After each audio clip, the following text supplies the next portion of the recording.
Good afternoon, everyone. Thanks for joining us tonight to talk all about Croatia, the land of 1,000 islands. I have Zvonimir here. He is one of my travel partner in Croatia with Via Croatia. They help me plan wonderful trips to all over Croatia, whether you're into food or wine or the water or culture. There's many things that we can see and do in Croatia. So Z is going to help us share all about this beautiful country. Thank you, Z. Welcome. Hi, Darby, and thank you for inviting me to one of your webinars. It's always a pleasure, to showcase the country and tell all your clients what is Croatia really all about and why everybody should put it on their bucket list. So as we start, I would definitely like to open up the map of this part of Europe where Croatia is actually located. As you can see, it's neighboring with Italy, it's neighboring with Slovenia, with Bosnia, Montenegro, very close to Greece as well. So really Croatia can be done as a standalone destination, but also a lot of times we do it as a multi-country itineraries as well. So very popular, it's combining it with Italy or Greece, or if you have clients that are more, explorers and would like to maybe go some off the beaten path ways, Slovenia and Bosnia and Serbia, Montenegro, Albania are really great options to do that as well. Looking over to Croatia, as you can see it now, it used to be a totally different country in the 90s. It used to be called Yugoslavia, and then in 90s we had a homeland war with Serbia and Bosnia, and then all these countries got separated, and pretty much the Croatia became independent in 1991. Croatia has a couple of the international airports that you can use to fly into. Starting this year, there's a direct line into Croatia from New York on United Airlines.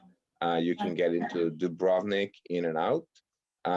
And also, I believe that next year, Croatia is working on, getting direct flight out of the Zagreb into New York as well, which would be perfect because most of the time what we would do is, land in Zagreb and then fly out of Dubrovnik, or we would land in Dubrovnik and fly out of Zagreb. So that would make a lot of sense for especially American travelers who like to, get into the destination and just move around a lot. So what Croatia really offers, like, who is it really for? That's the main question we get asked all the time. So number one would definitely be our nature. Croatia has 7 national parks in total, and it might not seem a lot, but Croatia, it's a really small country. So having 7 national parks in such a small area, it's really it's really promising that you will be exploring many natural wonders worth seeing. So these are just some of the pictures of our national parks. This is National Park Plitvice Lakes, one of the most visited national parks in whole Europe. It consists of 7 interconnected lakes with waterfalls.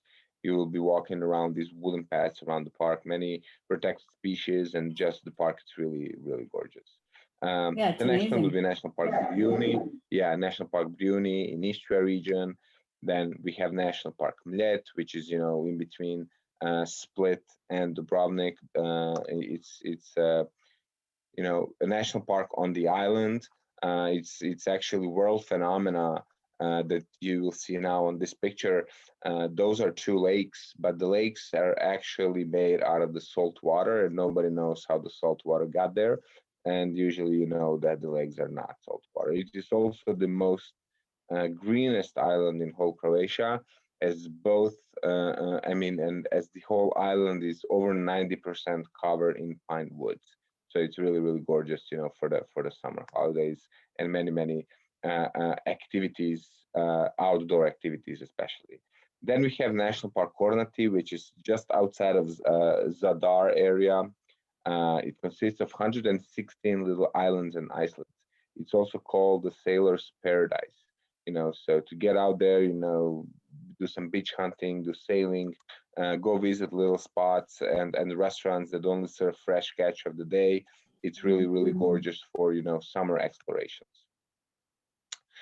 And also, as I said, natural wonders. It's not only the national park, but also the beaches. This is one of the most famous beaches in Croatia. It's called Golden Horn on the island Brac.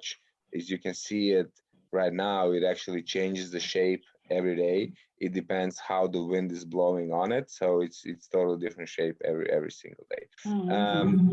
And then we have National Park Krka, which became more famous after Anthony Bordeaux actually visited the country, because to enter it you have to go through a small little town called Skradin, and that's where the famous Croatian risotto it's actually made at. And it's famous because the risotto is actually prepared for 72 hours. So in order for you to actually try it, you need to pretty much order it much in advance. And he said that was probably the finest risotto he ever tried. So it got really great publications after he was there. And as we speak of nature and beauty, this is just one of the beaches overlooking the old town of Dubrovnik. It's absolutely gorgeous and stunning, to swim in these turquoise waters and look at these ancient walled towns around you. It's just a very, very special feeling. I would suggest for everybody to do. Next reason why everybody really goes is the food and wine scene. So as I told you, Darby, before, Croatia, it's really, really big on food and wine, and it actually goes back to the history of the country. We used to be governed by Austro-Hungarians, by Italians, by Hungarians, Austrians as well. So all that left a huge impact on our culture and on our food. So as you travel around the country, you will see different recipes from the past influencing today's meals. So there is no one specialty in Croatia that's special for the whole country, but it's more regional things. So as you travel, you'll see many different things. So on the seacoast, of course, there is seafood that's very popular. You will see a lot of pastas, a lot of fish. Inland, you will see a lot of like turkey. You will see a lot of dry meat as well. Olive oil, it's very, very famous in Croatia. Fun fact is that over 60% of all extra virgin olive oil in the whole world is actually produced in Istria region. Istria region in Croatia, it's also called a Croatian Tuscany.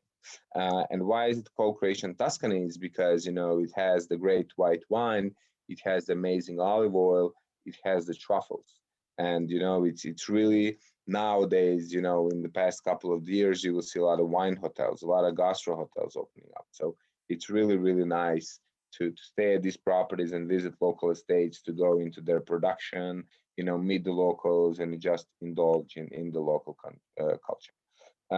Another fun fact is that Croatia's wine became popular, and if you're actually drinking and liking Zinfandel wine, which is very famous and popular in Croatia, in United States, well, Californians actually tried to protect that name, but then they had to prove the wine is coming from Californian hills.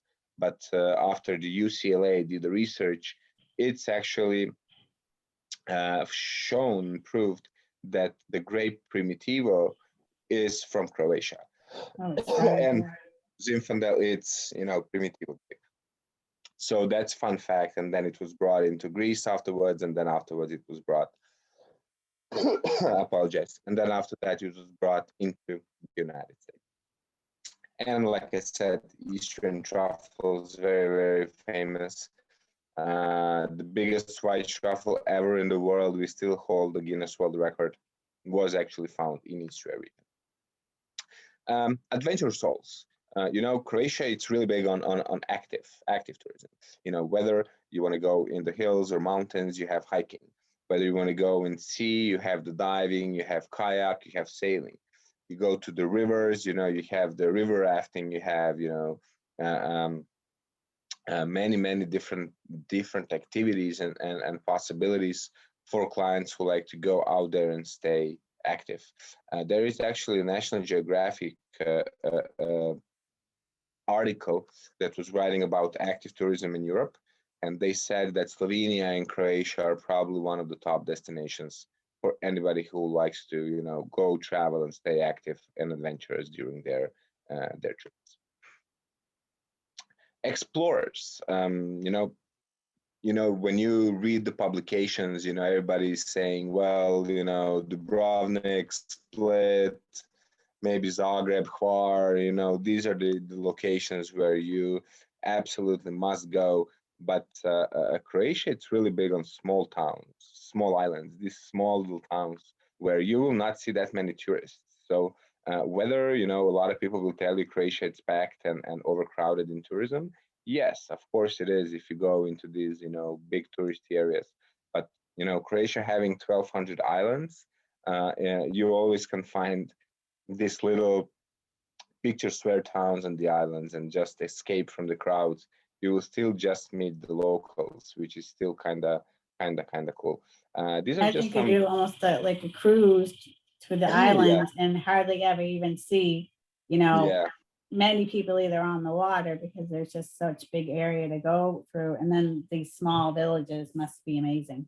Yeah, exactly. So it's still definitely possible to avoid the crowds, and I just pinpointed and highlighted some of the cities that I would like to say, you know, are still not that overcrowded by tourists, but are still very famous and nice to visit. So one of them is Rovinj. It's actually called a romantic city.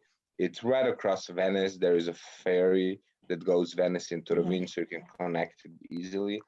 Um, it's just very great town with new hotels building up daily and yearly. There are some great five-star look Maistra hotels that are building up, so great location, and it's in great location for any further eastern exploration for the food and wine scene.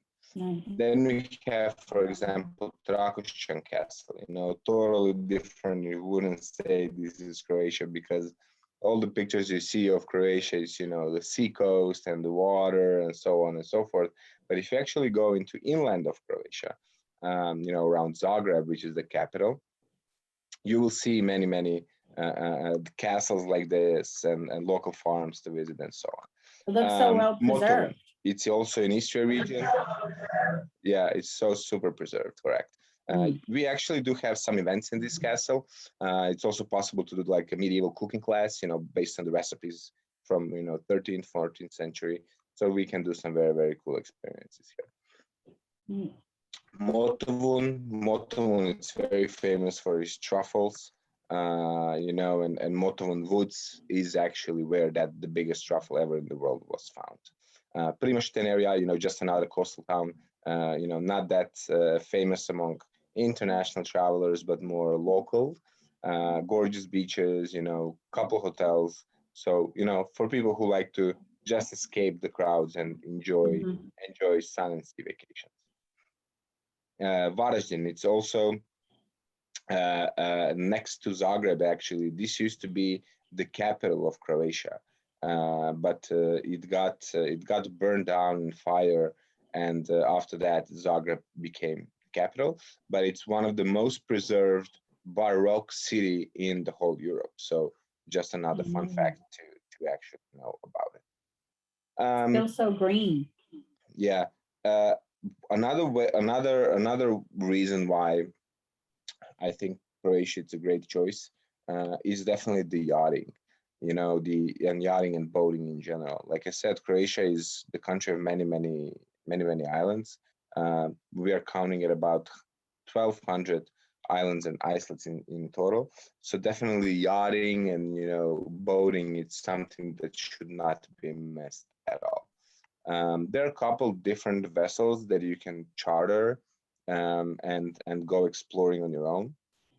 You know, a lot of people think that, you know, that's totally out of the price range, or it might not be, you know, that affordable. But let's say you have a family of 4 and they are purchasing regular cruise.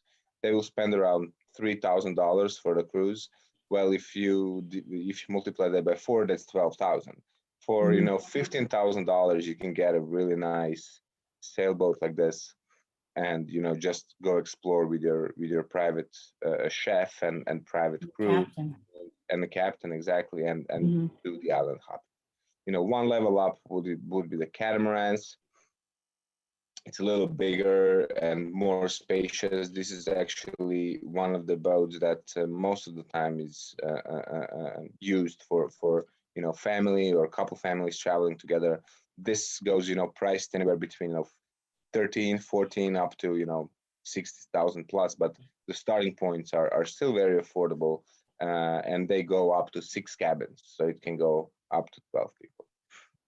Nice. Then we have goulettes. These are wooden type ships, basically coming from Turkey and becoming very popular.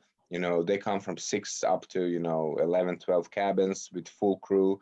So you will get a captain, you will get a chef, you will have a hostess, you will have a housekeeping, you will have pretty much the full crew taking care of you.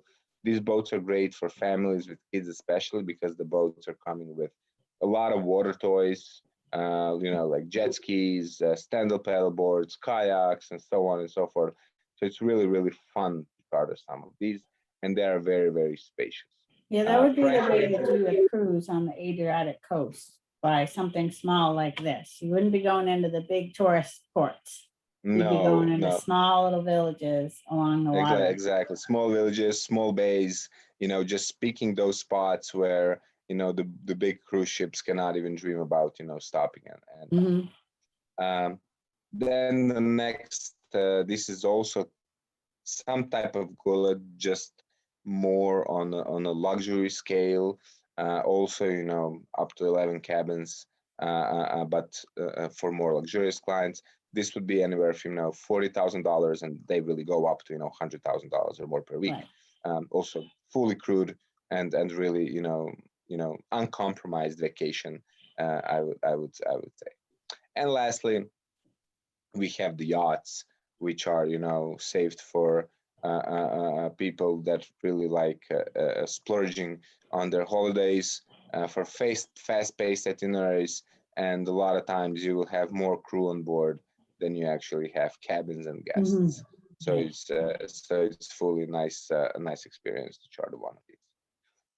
And lastly, it's Croatia. It's really big on history. Currently we have at about 10 UNESCO sites. Like I said, we were governed by many different countries over the past. So whether it's a building, whether it's any other heritage protected thing in Croatia, it's really been saved throughout the years. And there are many monuments that are currently under the UNESCO protection site, like Euphrasia Basilica from 1st century. Then we have St. James Cathedral in Šibenik. We have Trogir town just outside of Split. I mean, the whole town, it's under the UNESCO protection site. We have Diocletian Palace in Split. And of course, Dubrovnik city walls as something, nobody really misses when they get to Croatia. Mhm. And I would like to just run through, how we would basically structure the itinerary, like the for the first timers. Let's put Great. it that way. Just the highlights. So you get everything. You get the food and wine. You get the nature. You get the history. You get a little bit of everything. So definitely, I would like to start in Rovinj. To start in Rovinj, it's you have to land in Pula, PUI, or we can also use Venice as the landing point, because Venice, we can connect it easily here to Rovinj. Yeah, what's the transfer time? Isn't that far from Venice, is it? Is it an hour and a half, No, 2 hours? it's about 2 hour transfer. It's Yeah. really close. And then you started the tour there. Like I said previously in the presentation, this is the Croatian Tuscany. So everything food and wine. And if you have foodies in your travelers group, this is the place to go. Also, It has one national park, the Brijuni, which I mentioned previously, and one UNESCO site, the Afrasian Basilica, is also here. After we spend some days there, definitely minimum of 2 nights, 3 days, we continue moving down to Plitvice Lakes next. It's about 3 hours, 3.5 hour drive to Plitvice Lakes, and it's really one day is enough to make it work and to see it. Afterwards, we go down to Split, the Diocletian Palace, a great location for further exploration of the actual islands. And then we go further down, do some island hopping. This part of the trip after Split, usually this is all done via road and private transfers, or if you do self-drive, that's also good option since Croatia, has really nice roads. But this part afterwards can be done 2 ways. We can use ferries to go from island to island, or we can charter a boat and do the island hopping on our own. Okay. So we would definitely go to island of Hvar, which is, the most visited island of all, I would say, the most upscale island of all. So many bars, many restaurants that are there that we would definitely like, people to see and explore. Plus, some of the most amazing beaches are in that area as well. Then we go to Korčula afterwards. Korčula is the Marco Polo island. It's believed that Marco Polo was born in Korčula. So when you land there, everything is about Marco Polo. They have Marco Polo Hotel, they have Marco Polo Museum, they have Marco Polo this and that. So everything is about Marco Polo. Also, it's believed that Korčula was actually established before Dubrovnik too. So it's kind of believed that it's, one of the first establishments in Croatia at all.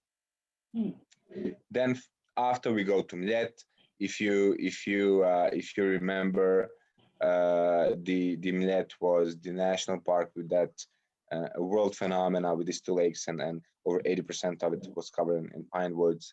And then lastly, we would end in Dubrovnik. To do this trip, we would need anywhere from 10 to 12 days. And as a first timers going to Croatia, this is definitely hitting all the highlights that, the first time travelers should consider when going there. Best time to go, anytime between April and October is really good. July and August, it's of course the high crowds, high season, higher prices. Best time to travel, May, June, September, and October. That's our recommendation. September, really, because of all the harvests that Darby told you before, the grape, the olive, the truffle season. And, a lot of times we get asked, is really Croatia good over the winter? Yes, and especially for the Christmas markets. All the cities will now do the Christmas markets, but actually Zagreb, the capital of Croatia, is the one with the best Christmas market of all in Croatia. And in the past 6 or 7 years, they got awarded I believe, like 4 or 5 times to be the best Christmas market in Europe. Oh, nice. So it's really worth visiting. And it's really surprising that, in such a high competitive world, with all the Austrian and Germany Christmas markets, Zagreb is the one that actually want to be the best one. And that's in short about Croatia, the intro on Croatia, what to do, what to see, the locations. And I hope that, this presentation at least sparked your interest, and you're looking forward to visiting and putting it as your next go-to destination in Europe. Right, definitely. Well, thank you. Oh, the gastronomical tours, like what are the popular cities or towns for that if a foodie wanted to go and visit, different places? Is there a lot of cooking classes they can do, or the olive oil making? I mean, we cooperate with many, local Michelin star restaurants or chefs, or even not even all the Michelin stars, but also we do a lot of work with, local estates and local farms. So really, in all the areas in Croatia, food tours are very popular. But like I said, the most popular area for anything food and wine is really the Istria region. So Rovinj, Motovun, and that across Venice part of Croatia, That's called Croatian Tuscany. Okay. What's the water temperature like in the ocean Well, or the sea? I would say it's swimmable anywhere from 1st of May up until end of October. October and May can still be kind of chilly, but Right. over the winter it's about 26, 27, 28 degrees Celsius. So that gets up to, um, I would say high 80s, low 90s, something about that. So it's really, really swimmable during the summer. Right. That sounds pretty nice. Pretty Yeah. nice. Well, Neil's with us. Neil, do you have any questions?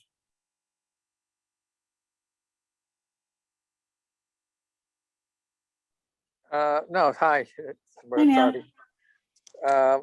No, I'm just kind of just lurking and watching. It's Yeah. definitely got my interest. Something a little different from the usual European trips. And what is it cost-wise? Is Croatia typically less expensive, I would imagine, than places like Italy and other countries? It used to be honest, it used to be if you would, travel about 5 years ago. Yeah. In the past 2 years, during the COVID times, Croatia was one of the few countries that actually worked and was open to tourism. So the price has really gone up, but it's still, I believe, it's still a little cheaper than Italy, but the prices are definitely going out. I mean, going higher in the past couple of years. Yeah, they smartened up, I guess. Yeah. Yeah, I think it's just the value to and it's different. I think I can picture, clients that have been to Italy, more than once, if they want to do, the Venice side, you could really incorporate Croatia into a trip, and even Slovenia, for a really different trip that you can't just get right, only going to Yeah. one country, But but yeah, like they're close enough. depending on really what you're looking for, for let's say, 10-day trips, 10 to 12-day trip. And if we really do nice hotels and we only do private tours.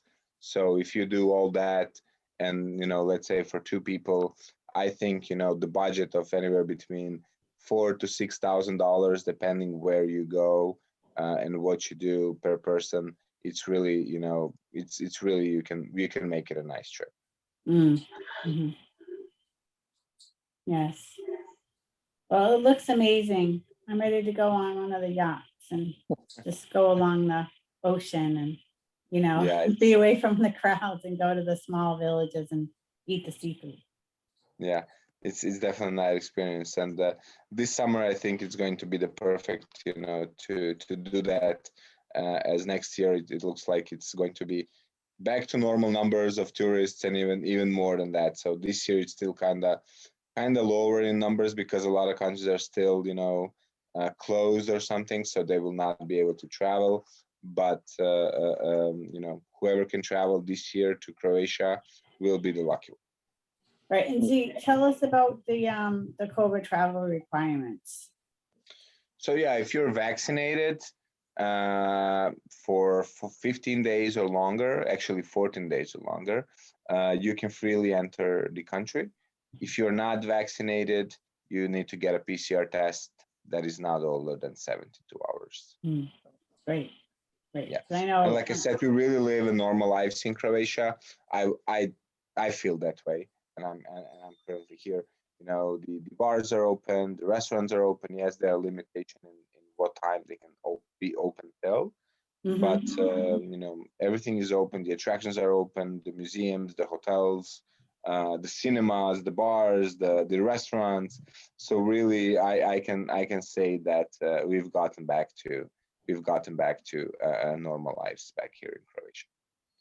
Yeah, so that's nice. There's not a lot of limitations where someone, if they want to, are ready to travel, they can feel like they're, not kind of limited or, restricted on what they can do or what they can get into, Exactly.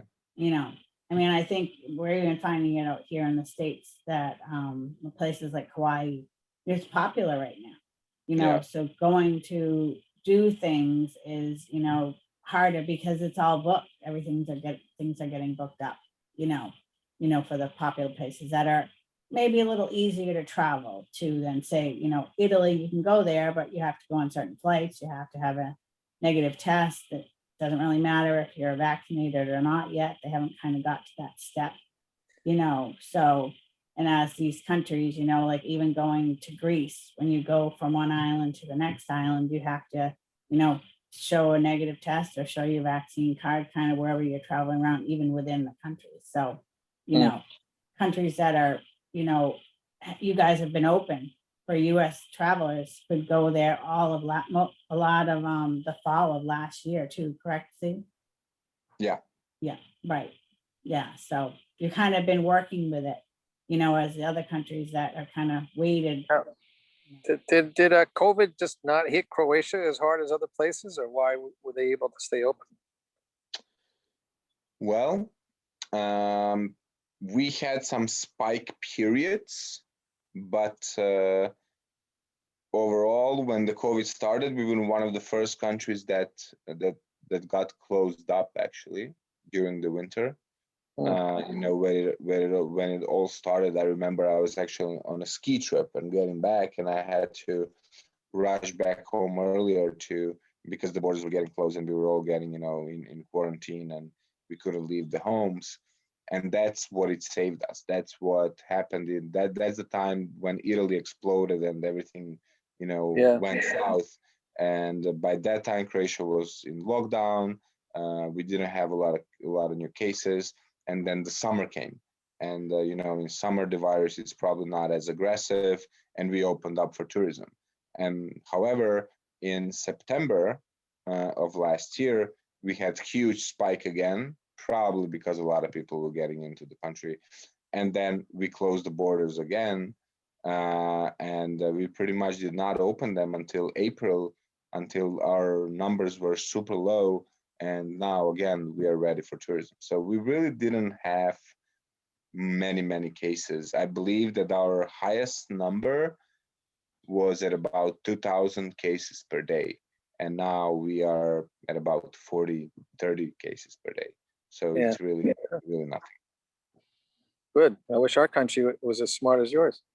Similar to like one state, like the state we live in, Z, was similar to that. The peak, it was about 2,000, or maybe it was more like 5 at sometimes, but now we're down to very few. So we're getting about around 100 new cases in Massachusetts, around 100 a day, 100, 150, way down, obviously. So that's good.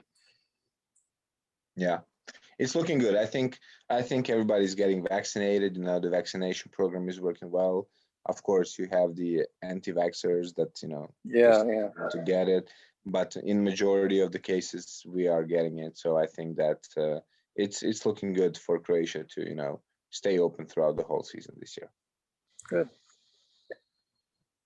All right. Thank you, Dee, for joining us and sharing this wonderful country with us. And I look forward to working with you guys to plan some trips there. Perfect. And thank you so much, Darby, for inviting me. And feel free to share this presentation with anybody. And we're looking forward to welcoming you and your clients in Croatia. Great. Thank you.